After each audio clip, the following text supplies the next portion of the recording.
Moms, it's so nice to have you with us again here on Friday morning. I look forward to Friday mornings, and I know you do too. Isn't it fun to be able to get together with friends in a way that doesn't interfere with your family, with all the stuff you've got going on? I love it. Who knew that this Zoom was going to provide that opportunity for us to be able to get together this consistently? I love it. I'm so grateful for this opportunity. So, welcome. We have a visitor today that I want to introduce because she is a special visitor. We're going to welcome Tracy Christensen to our group. Tracy is one of the grandmas, the mothers of influence mentors that are available as helpers for all of us over at the Mothers of Influence page. You've probably seen Tracy and viewed her comments and shared or seen some of the wonderful things that she shared with us on the Well Educated Heart page too. So Tracy, it's so nice to have you with us. I'm so glad that you joined. Thank you. I'm glad to be here and watch you facilitate this amazing group of women you keep telling me about. They are amazing, and I'm excited that you get to meet them. That's wonderful. And then we have a new mom also joining our group, Aubrey Hazard. And Aubrey, if you want to introduce yourself, we'd love to have you do that. And if you want to just hang back and observe, that's fine too. Hi there. Hi. I can introduce myself. Great. Can you hear me? I don't know what I'm doing here. Yep, you're doing great. Hi, I am Aubrey Hazard. I got the link from Haley Clark, and she just told me I needed to be hearing you because I am always looking for moms with older kids. I need to know that this works. That's the main. I would like older moms to tell me, you know what, it's going to work out. So that's why I'm here. That is wonderful. I'm so glad you're here. Aubrey, where do you live? Are you in Utah? Are you close to Haley? Yeah, I'm in Logan with Haley in Logan, Utah. Okay. Wonderful. Welcome. I'm so glad that you joined with us. That's great. It is so comforting to find somebody that is just a little bit further along the path than you are, isn't it? It doesn't even matter how they're doing it. It's just you gravitate toward that. It's like, I just want to know. I just want to talk to you and see what you do. Yes, for sure. So I love that. I love that. My husband and I were just talking just minutes before I got on here about just about our kids and the fact that that's interesting that we have noticed. And it's funny how there can be things that you don't really notice until somebody brings it up. Do you know what that's like? It's just kind of a part of your life and you never even think about it. But so we have 3 of our 4 have already been to college and have graduated from college. They've all gone different directions. And they were well prepared for college. They did very well in school. All had A averages, high and A averages. But the thing that we were talking about is that they loved their classes. They were always surprised that the other students just wanted to get to class and then get home, get out of there. But my kids loved learning, and so they loved being in class and getting all the things that they could out of the classes. And isn't that an interesting thing? We don't really talk about that a whole bunch, but shouldn't we love learning? Shouldn't we enjoy this journey that we're on? And shouldn't it be a lifetime journey, not just one that is marked by a graduation and then we're done, or another graduation and then we're done, and hooray, we're finished with this whole mess? No, it should be enthusiasm about this lifelong pursuit of learning. So today we're going to talk about some of those areas that we can learn about, learn things in, experience, and how that's making a difference in our lives. Because I know most of you, and I know that you are making the time, carving out some time in your day to include the arts, like Marlene Peterson talks about over at the Well Educated Heart. And that is music, art, poetry, storytelling, and getting outside in nature. So I know you're carving out time. You're trying to have that be part of your lives. So I would love to hear how you have used any one of those arts, and the experience of getting out in nature to warm your heart, to nurture yourself this week. How have you done that? What have you experienced?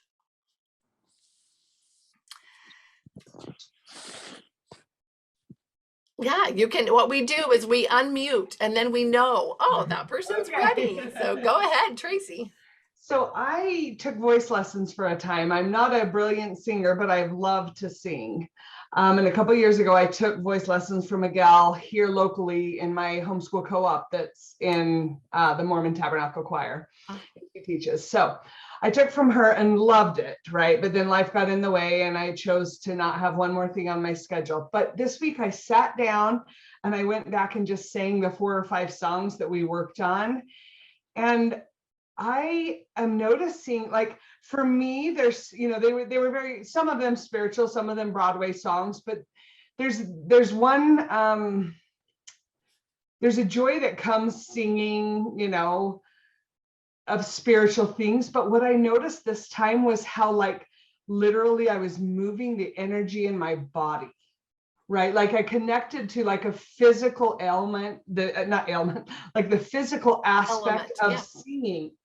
And it was just so incredible. I mean, I know I've noticed it, but it just hit me at a different point that, wow, not, you know, because I'm a massage therapist and energy healer, I teach this stuff on the daily, but to have my own personal experience of, oh, here's another way that we can actually move energy through our body. And it happens to be one of the languages of the arts, you know, that we can Right. truly use this gift that we have of our voice, not only to bless other people, but I just realized how much it blessed me in that moment, that I could just feel this energy moving through me and out me, you know?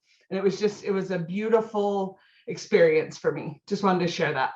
I love that. And I haven't thought about that when you're talking about music and being able to create that within yourself, just all by yourself, just you. So I love that. That's wonderful. Thanks for sharing. Okay, anybody else want to share something in any of those areas of the arts and nature that you've done this week that has helped to warm your heart, helped you to feel something? And remember, we're not afraid of silence because we're thinking. We're just mulling over those things and thinking about it and wondering, did I think of something? Especially with our mom brains, right? Sometimes it takes a minute. Sarah, and then Melanie.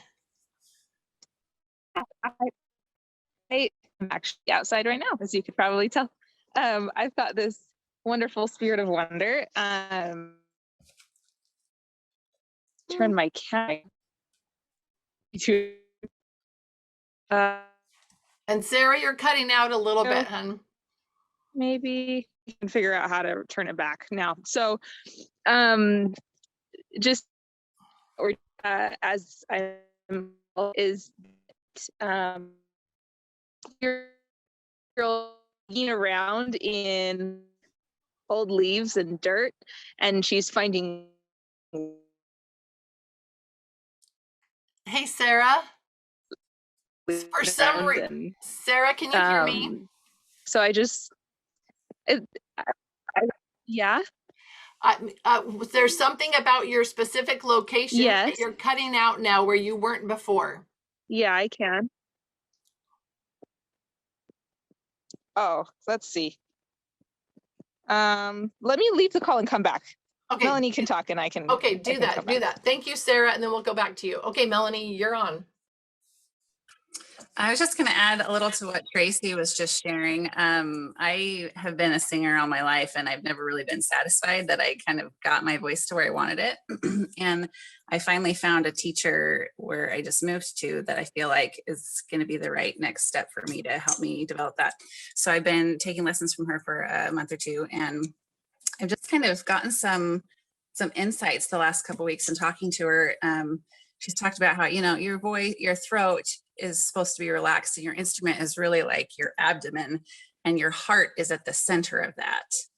And we talked about how the voice is really like the most vulnerable. I think there's another word for it that I'm really looking for, but the most vulnerable and open instrument that, like, it's not coming from some other instrument, it's coming from you and from your heart. And to really perform well, like, it's it's the most powerful when it's coming from your heart and from you. And I think that's part of what's scary for probably everybody. I think that's part of why people often shy away from singing, is that they feel, scared because they're bearing something that's of themselves. And she asked me to sing a song, how great thou art. And I was kind of doing a meh copy of it, and she told me to pray the song. And I just started crying. Like, I don't know, I couldn't imagine really putting being willing, I guess, to fully put my heart into it, as though it were a prayer, like a personal prayer between me and God, and just realizing like that's how real it can be when you sing is I don't know how to really express what I'm thinking and feeling, but just being willing to put your heart fully into it. Right. To completely open up and just give your all in that moment as you're delivering that. I so often I feel like when someone is singing, they're offering a gift, and that is just so beautiful. And you can tell whether it's restricted, whether they're holding back a little bit, or if they're just giving you, everything. So I love that, Melanie. Thanks for sharing that. That's beautiful. Sarah, you're back. Let's check that out again. Let's try again. Yeah. So I'm not outside anymore, but I was. And I don't have a lot of words for it, but just like the feeling of being outside, and my daughter has discovered that she loves finding worms in our little compost pile. And it's exciting. It's fun to dig around and watch her find these little like red wiggling things that are shiny in the sun.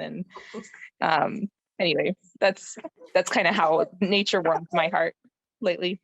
I love it. And I love that you're getting to experience it through the eyes of a child, which is really the best way to initially experience nature, because children kind of teach us how we can experience nature, right? How we can explore, how to have our eyes opened up to all the mysteries and the wonders that are outside in nature. I love that. Okay, other moms, we're talking about the different ways that we feed our heart, that we get that nurturing through the arts and nature.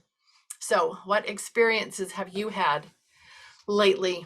And lately could be the last few years even. It can be this week specifically, something that you did, or just something that has had such an impact on you that has caused you to keep coming back to those resources for that kind of feeding and nurturing. So think about that and let me know if you have something to share. I have something to share. So my baby has been really sick this week. And so we've been outside, but it's just to get a little bit of sunshine. But my sister called me at one point this week, and she lives in Texas. And she was just so excited about some things that she wanted to show me. And so she took me to her backyard, and she had made a bowl of sugar water with rocks on it so that the bees could come and eat. And she's trying to start her own beehive, but she was just, look at all my bees, look at all, just so excited about these bees that had come to her little bowl of sugar water. And she just made it super cute. And so that was fun to see. And then she had a bird feeder outside her window, and just the birds that I could hear while I was talking to her just sounded so beautiful. And she's like, yeah, we get all the songbirds to come south when it's winter time, and she just loves it. So she just feeds the birds and they come, and it was so pretty. So she inspired me. We went and bought some bird seed, and we're trying to decide where to go to. Like, I want to go somewhere like a park and put some bird seed out and watch the birds come. And so that was a neat week to even be able to hear nature and feel happy with that, even at home with a sick baby. So that was fun. Right. It is so nurturing, isn't it? Just to get out in nature, have those experiences. But I love that your sister was so excited and had to take you outside to show you those things. I love that. And that's how we feel when once we're connected with other women, other mothers that we can share these things of the heart with. I love that. Thanks, Laura. And you can bring them over to my backyard. You can feed the birds in my backyard. Okay, anybody else? Other examples of using storytelling or poetry or art, fine art, music, getting out in nature, ways that that has blessed your life, warmed your heart. I have a couple. Ida, yeah. I love the examples you were sharing, Laura, because we're in Texas too, and it's super fun because all the birds are coming out because spring is upon us, sort of. Hi, Raya. So my boys, our bird feeders were empty, so my boys are like, we need to fill those up. We saw some bluebirds and stuff, so they fill up the bird feeders. And we've noticed bees everywhere too, like our little hummingbird feeder, the bees are over there, and they've been eating our bird feed because they like I guess they eat the sugar and grain that's broken down, or yeah, like different kinds of grains and stuff. Anyways, and we're getting bees this year, so we're super excited about that. So we just ordered our bees. But anyways, there's a couple of things that were really cool this week. Yesterday, somebody shared a link on the Well Educated Heart page of the book, My Book House. Stories audio. being read. Yeah, and so I pulled that up the other day and started listening to it. My kids were really into it. They loved it. So yesterday we were going to my parents' house. I was like, it's like a 20-minute drive. Good job, Mary. It's like a 20-minute drive. Go get the wet wipes. They're in Mommy's bedroom. Go get them. So I just turned it on and we listened to a couple of stories that were just the right length, and they were super fun. And it was it was fun to just listen to the stories, but they were good stories and kind of uplifting and cute. And my kids were like really into it the whole time. They were like super silent. Everybody's like, what's going to happen next? And it was so fun. So we listened to stories on the way there and on the way back. So we ended up listening to a few, but it was just a cool thing. And then this morning we went and discovered a new park. Well, it's not new, but just a park new to us. That's real close by our house that we didn't know was there. And we're like, this is so cool. And we're like, my kids saw an egret and they got to see a blue heron, and they saw a hawk and a great horned owl. And we saw lots of different fun footprints and stuff. And there was a river there. And so they were exploring along there, and it was just fun. It was just great to get out and be in nature. It was really cold this morning. Well, comparatively speaking, anyways. It was cold for us, but it was fun to just be out and breathe in some fresh air. So good times with nature and stories. I love it. I love it. It's so good for us and it's good for our kids. So there's a bonus there. It's just good for everybody. People feel better. You get all that the rays from the sunshine, the vitamin D. Your kids eat better, they sleep better, they get along better. Why would you not go outside, right? It's just the hard part is getting mom outside. But once you get outside, then you realize, oh my goodness, I think we'll live out here. I don't think we're going to go back in. It's so beautiful. There's so many benefits of getting outside. Oh yeah, I wore my shirt today on purpose. Oh. So 1,000 hours outside. If any of you want that added motivation, it doesn't matter how many hours total you get by the end of the year. And Jenny will say that over and over again. But just that idea of it being something to encourage you to get outside with your kids and experience nature and be kind of wild. You be wild and you go barefoot and you go explore and you be fascinated by the birds and by the flowers and by all the different critters and insects and everything. I just love, Ida, that you mentioned those different birds that you saw this morning. I think that's so cool to have that experience just this morning. I love it. Okay, anybody else? Oh, go ahead, Melanie. Just a small thing. So a few days ago, my family I've been wanting to take my kids to a food factory for years. We finally got to go on a field trip.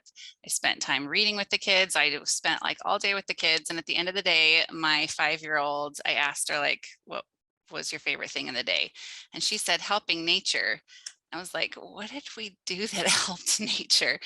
But at the end of our food tour, as we were walking outside to the van, we found a bee that was on the ground, and the kids came down and just looked at it, and it wasn't really moving very much. It was like trying to walk, but it was struggling. And so we sat down on the ground for like 5 or 10 minutes trying to like scoop it up and trying to help it, do something, whatever.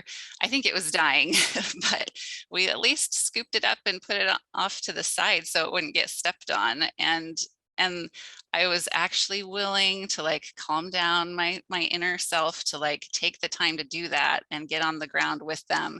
And that was her favorite part of the day. So I thought that was just really cool that that it stood out that much to her, that it mattered to help the bee. So. And that the other message that you get from that is that it's the little things. It can be the tiniest little thing that you do with your children, and it makes an impression, one that is lasting for them and so important. And what you did was slow down in that moment and completely embrace what was going on. I love that, Melanie.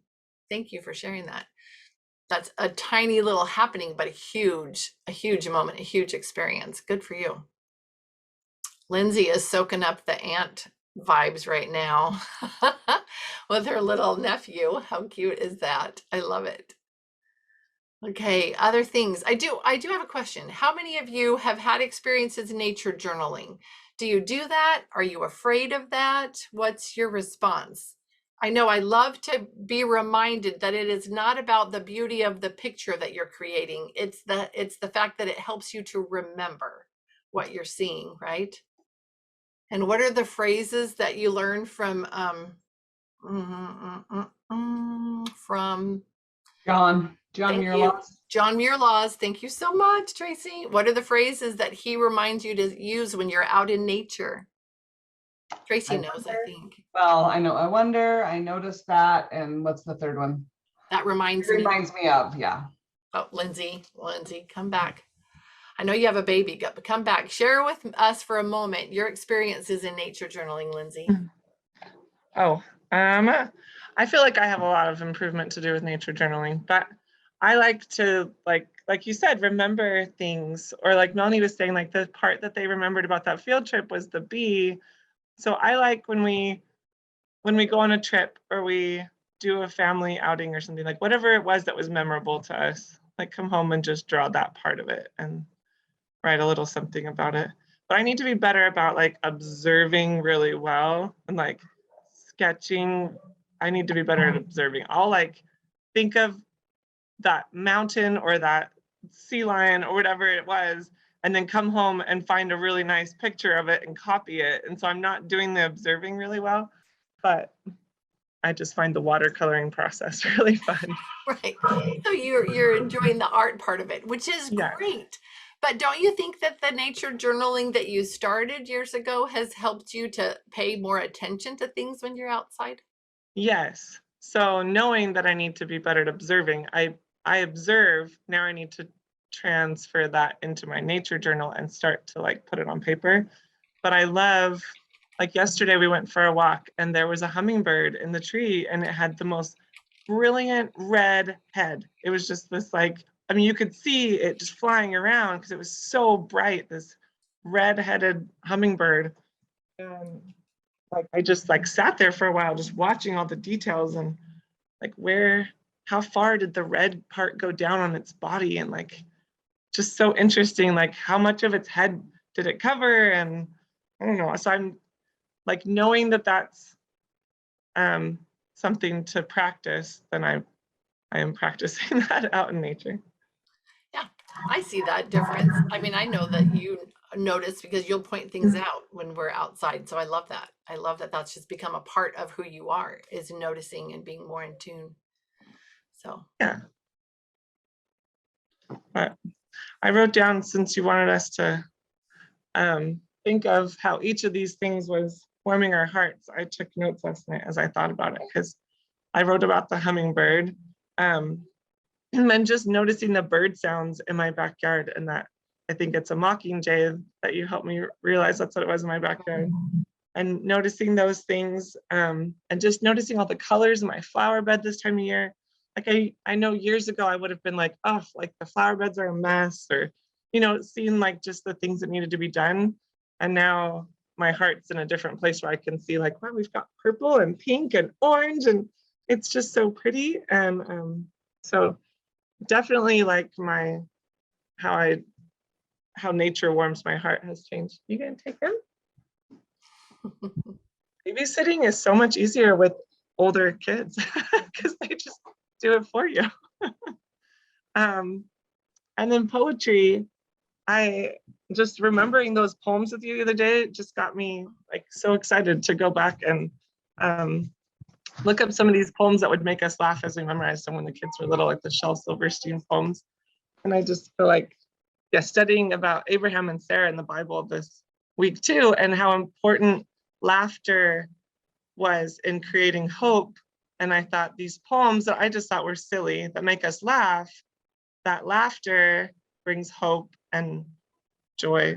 I just started looking at laughter in a different way this week, but yeah. I love that. That's a good thing to think of in relation to that, you know, these silly, goofy poems that can get your kids just giggling, you know. Yeah, it gives them something to laugh about, which means that they have something to laugh about. There's hope, and it's good. And it's so good for us to not feel weighed down all the time, but be able to feel all the good feelings, appreciate the beauty, enjoy the funny things, and, you know, just to bring that lightheartedness back into our lives. I think all of these things bring hope into our lives. But I love that reminder. Go ahead, keep going. I know you had some other thoughts you're going to share. I feel like I'm talking way too much. And teaching now, like my voice is just always going out because I'm like yelling over kids.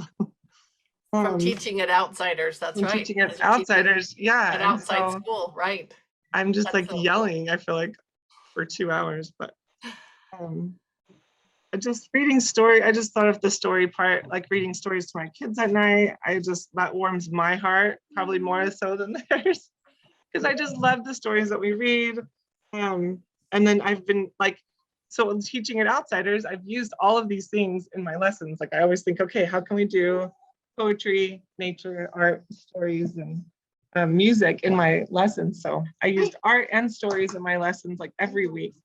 And this week we talked about nutrition, and I had these prints by Paul Cézanne, and they just had like still life pictures of fruit and onions and just things. And I just put them on my table, and most of the kids didn't notice, but there were 2 girls, separate times, that came up and they're like, oh, what is this? Like they wanted to know more, and we sat and we discussed them, and they even, without me even asking, they're like, yeah, this reminds me of something my grandma would like lay out on her table. And they just started doing those things. I noticed this, and I like this, yeah, this reminds me of, it was just so interesting to hear them just by putting them out on the table. So that warmed my heart, just seeing them react to the art. And then music, we were talking about Peter and the Wolf. And so I came home and put that on, and my kids just started dancing and remembering it. And it was just fun. And then just having them practice piano. Those things from my heart. I have more, but I'm just gonna stop now. I keep talking. I'll say something, Lynn. Okay, thank you, Ida. I mean, we love that you're talking, don't get me wrong. But I'll give you a break if you want. I was just thinking about what I think it was Tracy that said something earlier about when she was singing, and Melanie was talking about that too. And like, you know, like, I don't know, it's kind of struck me like that when you're singing from your heart, like that's the, you know, like it has to come from your heart. It can't come from your head. Like you can sing a song and it can be pretty, but like you can sing a song that impacts people when it comes from your heart, right? Because it's the language of, like, music is one of the languages of the heart.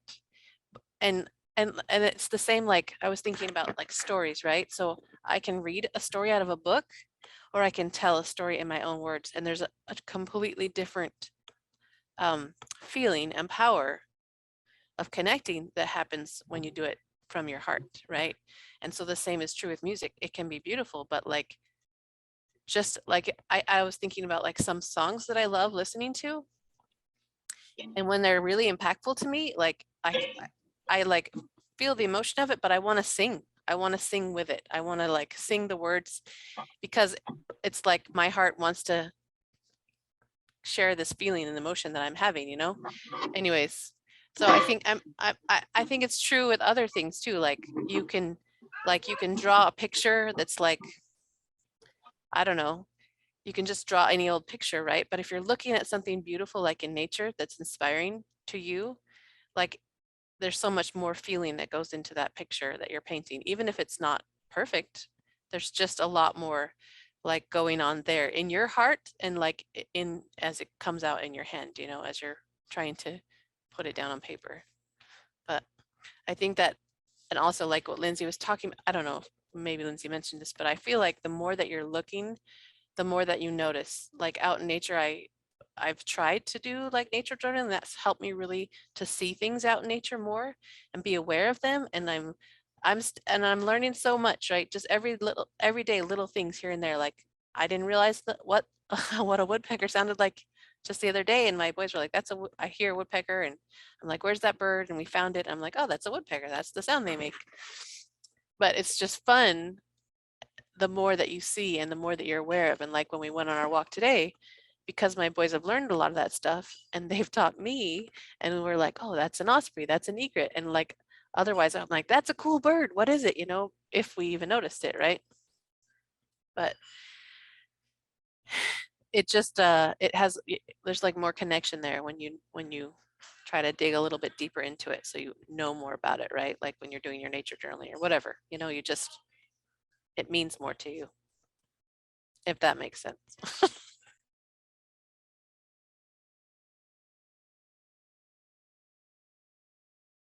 I always start talking when I'm muted, and I talk when I'm not supposed to, and I'm not muted. Like, oh, well, welcome back to my world. Yes, that totally makes sense. And I love that. I'm always fascinated when I'm outside. I want to know what all the different sounds are. I want to find the birds. I want to find, you know, whatever it is that's out there. And I feel like a little kid because I've in the past, I always felt like I'm so excited about this. Why isn't everybody else excited? And then I had children and they were excited with me. And that was super fun. And I loved that. And so now that my kids aren't around, I have you, my friends, to be excited with about all of these things. And I love it.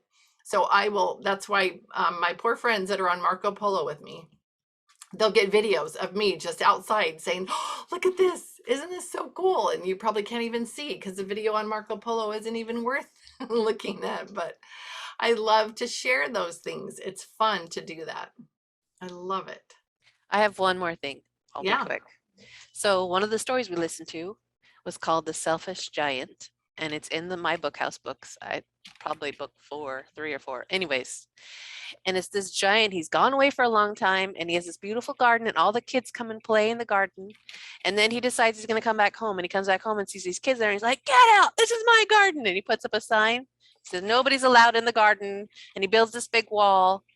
And then winter comes. And like the snow, and it's cold, and the north wind comes to stay, and hail comes to stay, and it's cold, and the giant sits and they like blow all the shingles off the roof and stuff, and it's just really miserable, and the garden is dead, right?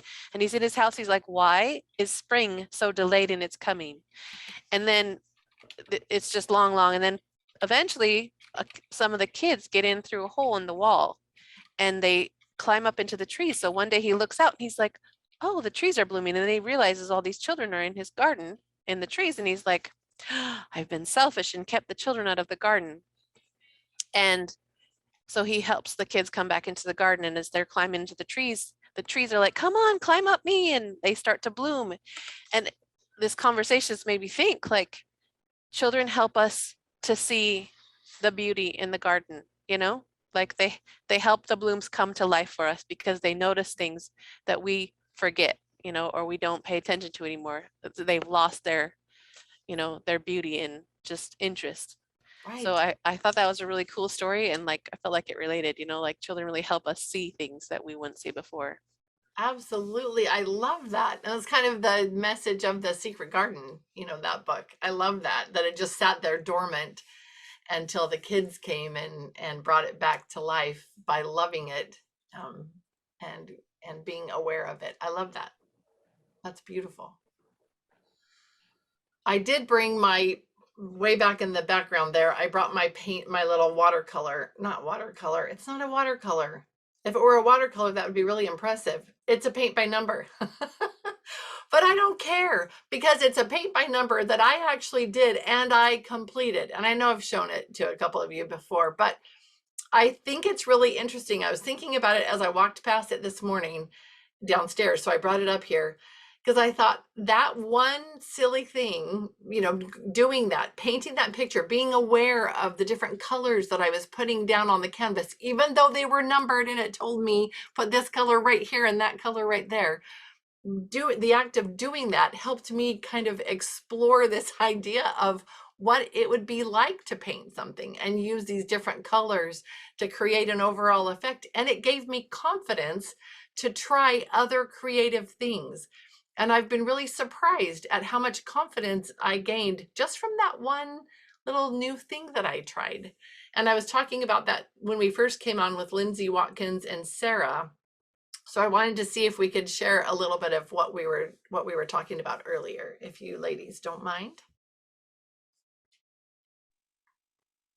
I was just talking about how when somebody I love or somebody that I know is really interested in something, it's a lot easier to get wrapped up in trying a new thing rather than just like me sitting all by my lonesome at my house. If I'm just stuck in my normal routine, it's a little bit more difficult to try things. So just that talking about and to talk about things that other people are interested in, so that like we could open the door to be wrapped in their excitement. But if you're always talking to the same people about like, how was your day? It was good. My day was like same old, great. Right. And if that's the only conversation that you have every day, then it's hard to get very exciting with that. But conversations can open up doors and experiences and fun. I love that. And I didn't even think about that, what the comment you just said at the end about this small talk. For years, I've thought, oh, I am so tired of saying the same things over and over again when I see people out at events. Just the, common courtesies and updating some silly thing. And I would find myself sharing the same thing or story with every person that I ran into somewhere. And I would worry even that, oh my goodness, I hope I haven't said that before to them, because that'll seem like I'm really not engaged. And I don't know, I just became very aware of small talk and how there was no connection really. And now in my life, oh my goodness, there's just nothing but connection. And what a difference. I feel so much more engaged in the conversations and in the relationship. So that was an interesting addition, Sarah. Thank you for that. And Lindsay Watkins.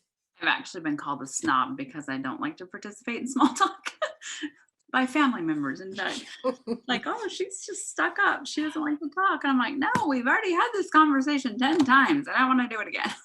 So it gets annoying.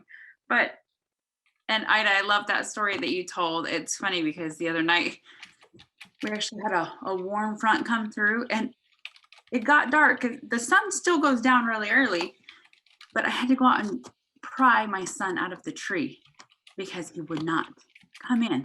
And I'm like, it is pitch black out here. And he's like, I know, I couldn't see to get down, but I didn't want to come down because I didn't want to tell you I couldn't come down. And I'm like, oh, for Pete's sake, but you're living in a tree.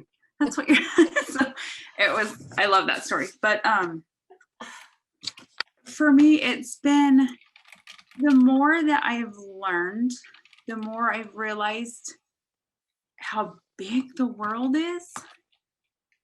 and it's not just the little box that I live in, you know, and that's what makes my heart just want to burst open and want to make sure that my kids get to experience everything, make sure that I get to experience everything, because you don't know how long you're going to be on this earth. And he created this whole earth. He didn't intend for us just to stay in our little boxes. And I think that's what the learning has been doing for me, is just making me realize how much more there is out there, outside of the small talk, outside of just learning. And I love that you're wearing your 1,000 Hours Outside shirt, because I don't know if you've listened to her podcast with the 2 National Geographic Explorer ladies that she Not just yet. interviewed. Oh, please go listen to it. They talk about the book. I already ordered it. It's so good. And it's just talking about how 25 women became scientists and how to break that stereotype of what a scientist looks like. It's not just a person in a lab, and how these women are mountaineers and glaciologist. Who even knew that existed? All of these things that I've read only a few of the stories, but I've cried after every one, because I'm like, that is something so huge and so big that they get to do outside and that they love to learn.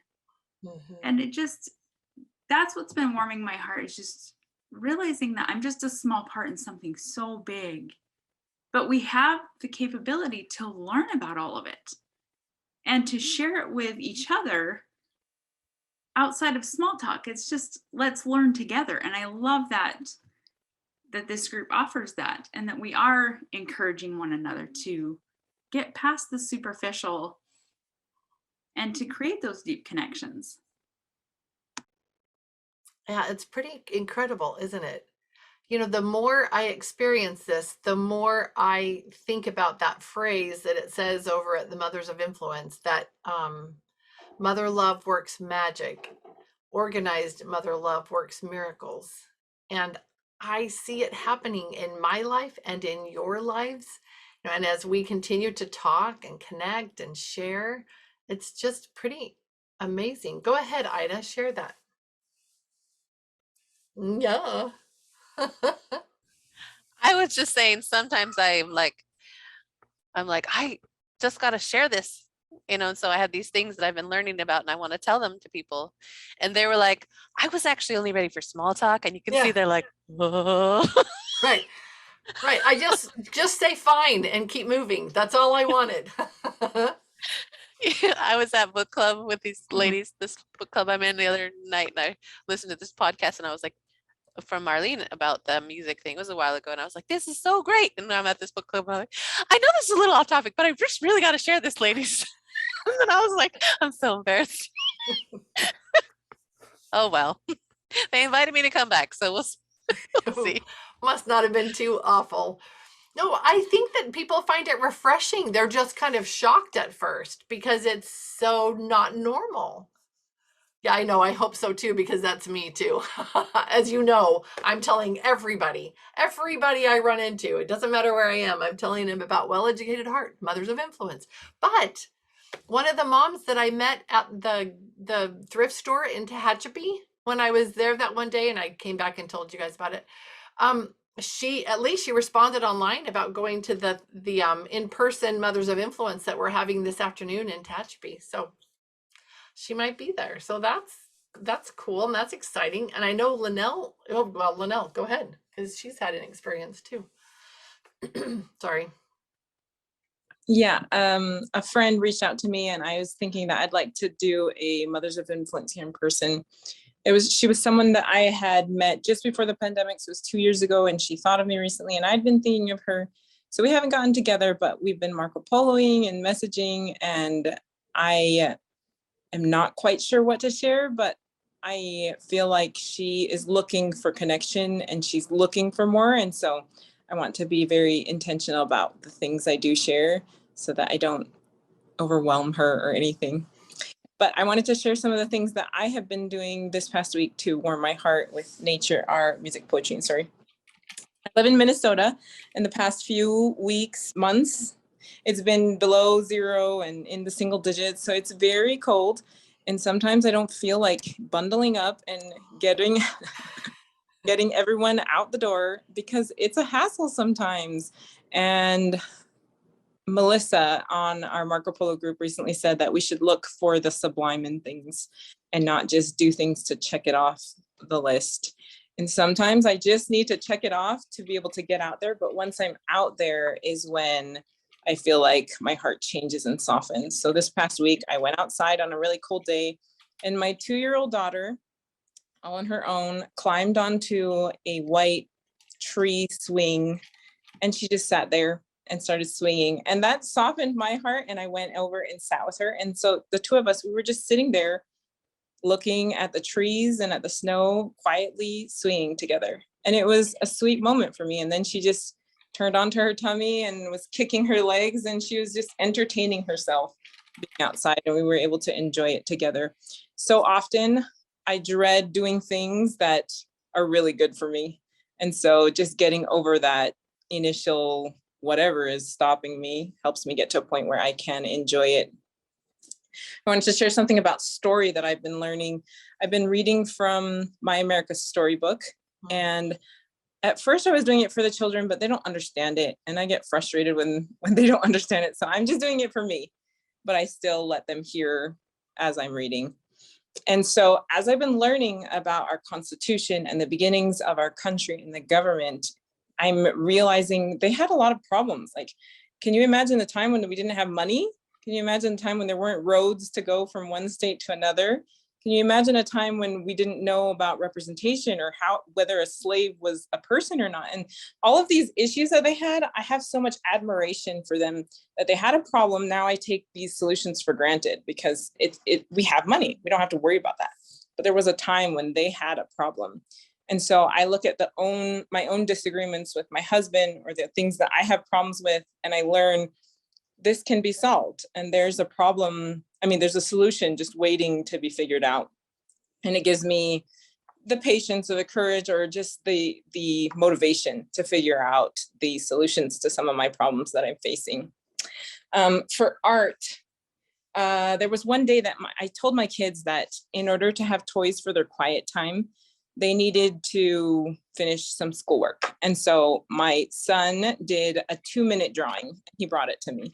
And I was like, you just did that to check it off, didn't you? And I realized my error in saying, just go do it and finish it up. And so once I realized that he was just doing it to check it off, I wanted to change that for him. I wanted him to warm his heart. So the same things I'm learning, I'm at this simultaneously trying to teach it to them. And so he went back and then he spent, I don't know, a good 30 to 40 minutes doing a better drawing. And I'm noticing that very often I send my kids off to do their schoolwork, to go do some math or go do some art or go read a book. And it works so much better when I do it with them. And that's hard to prioritize what I need to do because it's better when they can do it with me. So today we have this book about animals, and we found this page about insects, and there's just 6 pictures. And so I told my son that I would do it with him, and then he was really excited to do it. So we just divided our paper in 6, and then I drew it. And I don't really do a nature journal, but I can tell that when I do draw things from nature, I am more observant. And I think that is one of the benefits of just taking some time to draw from nature, that we notice different things that we otherwise would just glance over and not really appreciate. I love it. Thank you. That's so, so true. I just look at all of these things that are blessings in our lives now because we have added these 5 things to our lives. We've acknowledged that they're important, and we've decided that they're priorities, and we're making time for them. I love that. I love it. This has been so good. Such a good discussion. We have just a couple more minutes, and then we'll go back to Lynelle for a summary. So does anybody else have something they want to share about their experiences? I actually, oh, Sarah, go ahead, Sarah. Well, I just wanted to piggyback on all these conversations about notebooking. And like I would love to be notebooking. And I'm sure that there's some way that I haven't thought of that would make it possible for me to notebook. But right now I am trying to keep an explorative 2-year-old safe and a 3-month-old happy while we're outside. And so something that helps me still cultivate that same sense of wonder without having a pen and paper in my hand is that I'll just focus on that one. Yeah. The wonder is always there and it's available. You just have to pay attention and open yourself to it. So like with the worms that I was talking about earlier, I could just see a worm, or I could notice like, oh, that's shiny and kind of sparkling in the sunlight. And oh, I love that purple color. That's a really interesting purple color. And it's wiggling. I wonder if maybe it's cold. Maybe the dirt is warmer than the air. And it just noticing and filling yourself with awe and allowing it to spark wonder. Just that process. It doesn't sound like it's like a list of things to do, but it kind of can be. Like if you need some structure, just pay attention and open yourself to what can it fill in you that it couldn't. So it's more drawing a picture on your heart rather than drawing a picture with your hand on paper. I love that. That's beautiful imagery. That's really good. Thank you, Sarah. And I think being out there with your children, there's opportunities for that, right? Because they are exploring and playing, and you have some time to notice and to really do what you talked about, focus. And I mean, sometimes it's narrating for them what they're seeing and what's going on, you know, and other times it's you just getting to soak it all up in your heart. I love that. Thank you. I love that idea of painting a picture in your heart. Aubrey, were you going to share? Hi there. Yeah, hi. I just have to share. Good. I can't see myself. Can anyone see me? We can see you. Oh, okay, hi. I taught a Relief Society lesson activity on nature journaling just a couple months ago.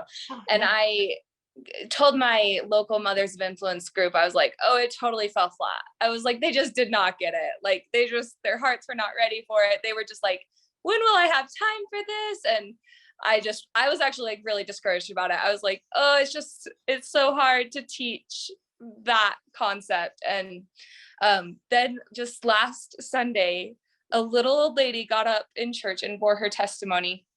And she was like, oh, Sister Hazard taught us how to nature journal, so I've been doing it. And she just bore her testimony about how much it's touched her, and like she's like super old, and she just is like, I've never done anything like this before, and it's just totally changed my life.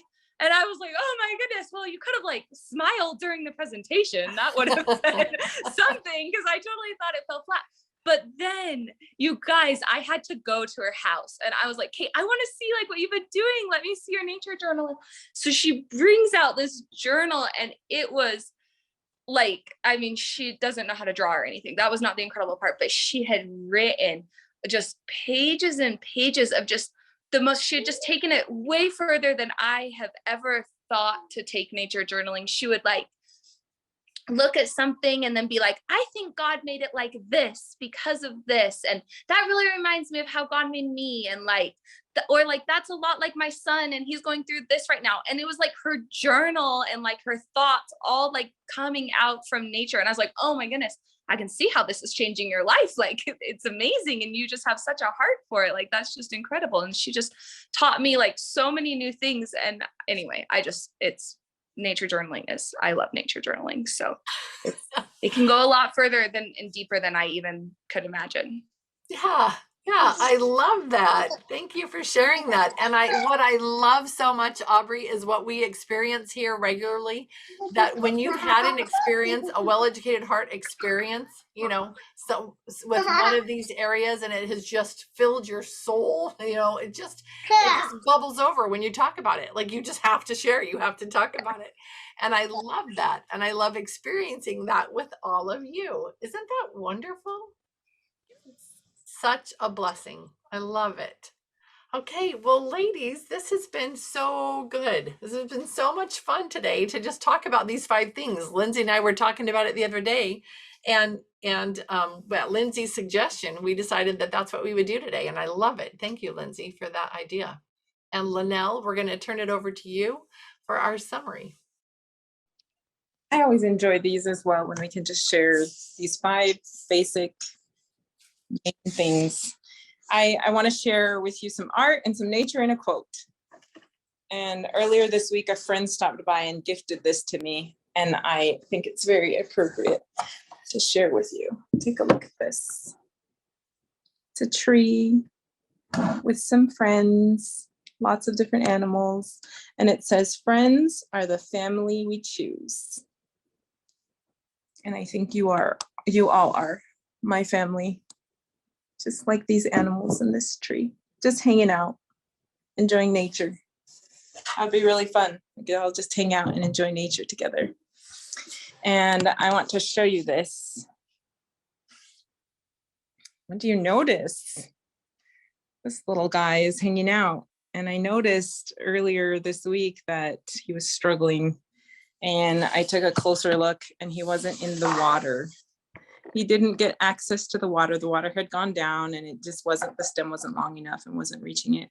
And I think this is what happens to us when we don't have access to languages of the heart.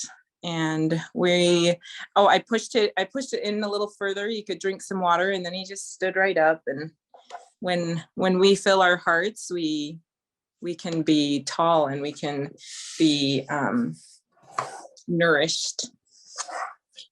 And the last thing I want to share is from this book. It's the 12th book in the Mother's University, Joy. And at the very back, there are quotes, 1 quote per day. They're called Happiness, Beautiful Thoughts About Happiness. And so this is the quote for February 1st. It says, "Happiness is the most accommodating of all things. It will come to a cottage as soon as to a palace. You need never wait for any outward pomp to come. As the sunshine of the Almighty will shine through a simple vine as richly as upon the velvet of a king or upon the gilded dome of a temple, so happiness falls with equal sweetness upon all whose minds are at peace and in whose hearts flow the good thoughts and good sentiments of life." I think as we take time to fill our hearts with these good sentiments of life, we can be happy, and we can experience that joy, and we can share it with others.